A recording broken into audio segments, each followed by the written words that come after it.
It's easy to have forgotten this or overlooked it. But last year, the U.S. Department of Homeland Security classified white supremacy as the greatest domestic terror threat to the United States. This week's storming of the Capitol by pro-Trump groups brought that concern to light in the most urgent way possible. William Brangham has the story.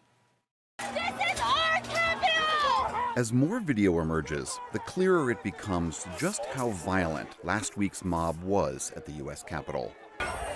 In a crowd carrying flags that declared support for police, many at the Capitol last Wednesday went at the police with dangerous, deadly intent.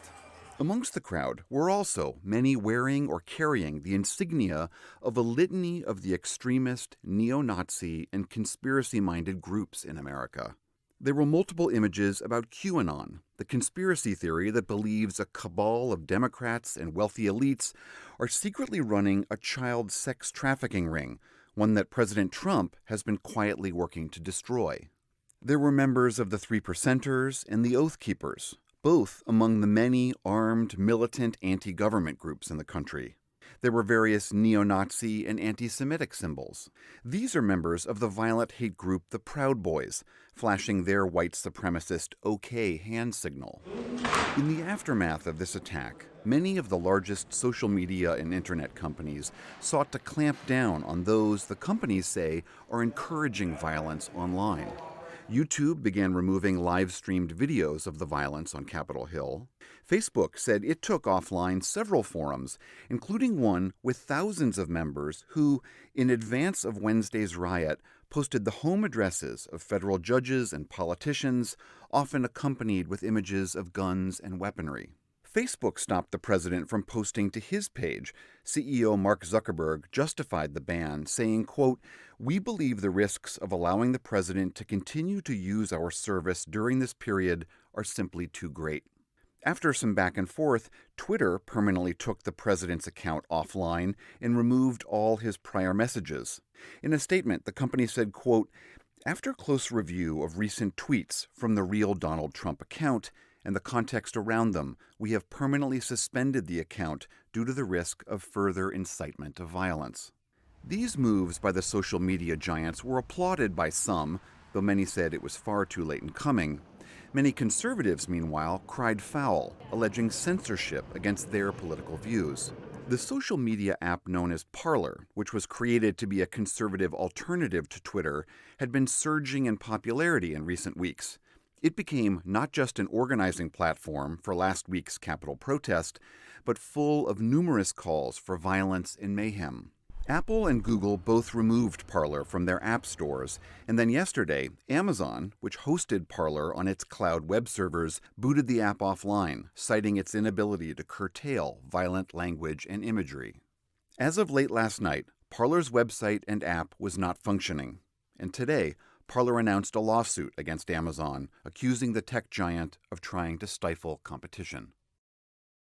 For more on these extremist groups and whether these moves by the tech companies will help, I'm joined by Cynthia Miller Idriss. She's a professor at American University, and she runs the school's Polarization and Extremism Research and Innovation Lab.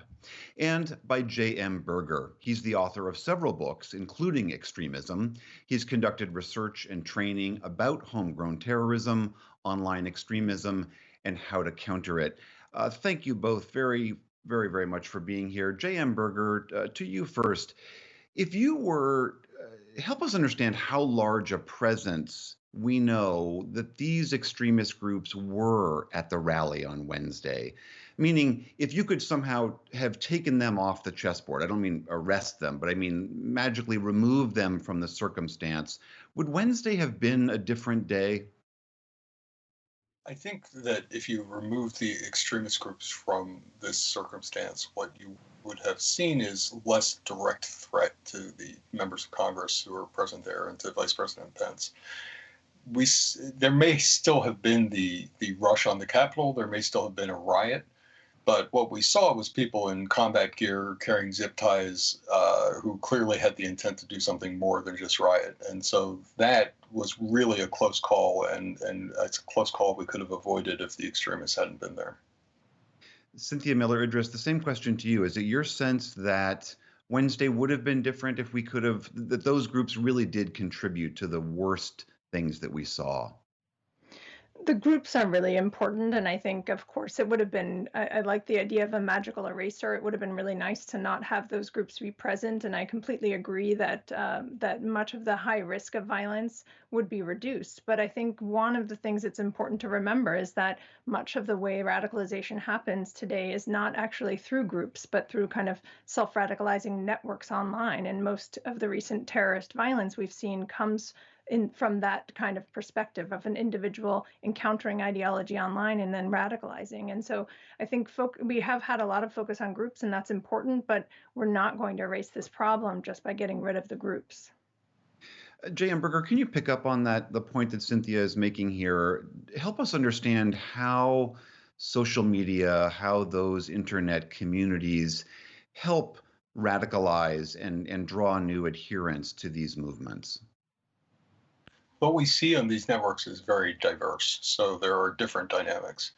One group that was very well represented at the riot and the attack on the Capitol was QAnon, and that group has a center of gravity that is very heavily online.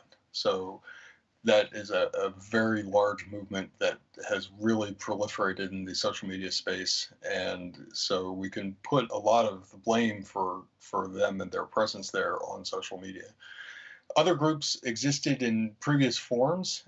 Certainly, we've had neo-Nazis, neo-Confederates, militia movements have existed long before social media was there, but now they're using social media to organize, to recruit to some extent, and to get each other pumped up for an activity like this, to increase the sense of urgency and crisis that leads people to take extreme action. So, Cynthia Miller Idriss, help us understand. We've seen that some of the social media platforms have been trying to crack down after Wednesday's event. And we know this is a continuation of what a lot of these platforms have been trying. How successful will that be, that movement to try to take these platforms away from these groups? Well, deplatforming is an important strategy, and I think we do have to stem the circulation of the disinformation, which is a lot of what we saw here is large numbers of people kind of radicalizing into an alternative universe of belief about the election being invalid, and then feeling compelled to act to save democracy. Actually, they feel like they're the ones being heroic and saving the nation. But I think it's important it's sort of like a whack-a-mole. There's always going to be another proliferation and new creation of other platforms.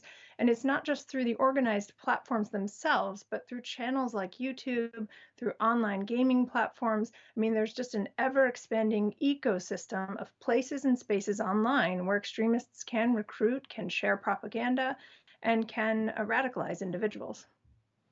J.M. Berger, is that your sense as well, that there really isn't a good way of taking these platforms away from them because they'll always find somewhere else to go? So I think that a lot of our conversations about deplatforming are predicated on sort of an all or nothing proposition, that if these people are on the internet, then we failed.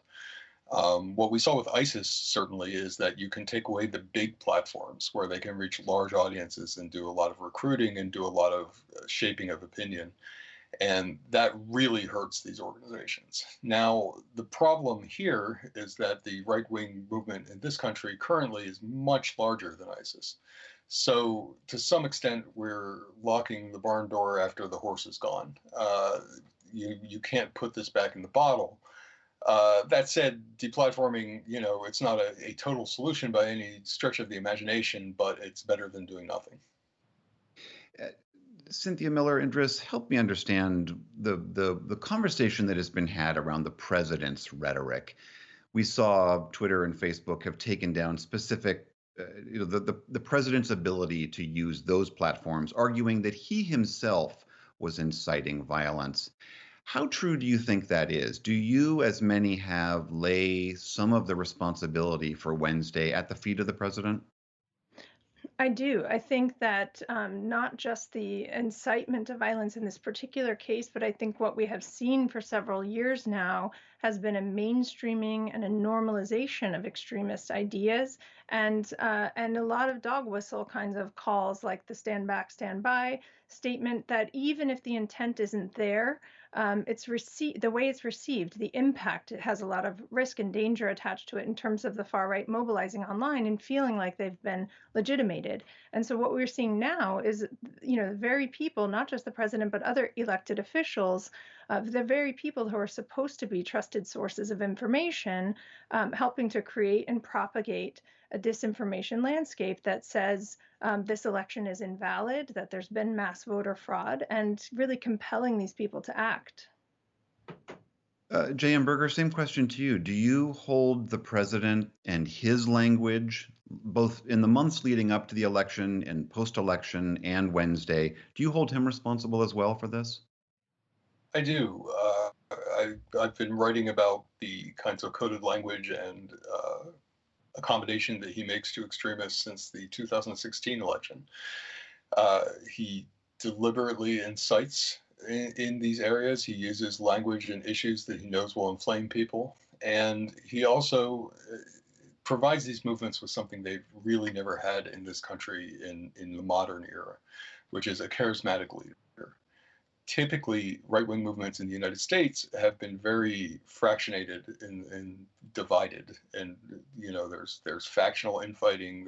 There's just a huge amount of very diverse views, and they don't synchronize typically because they are too disconnected from each other. And what Donald Trump has provided is a sort of central nexus, a force of gravity that pulls them all into alignment, and that's really dangerous. This is obviously a conversation that the country is now unfortunately waking up to, perhaps too late, but thank you both very much for being here. Cynthia Miller Idriss and J.M. Berger, thanks for joining us. Thank you for having me.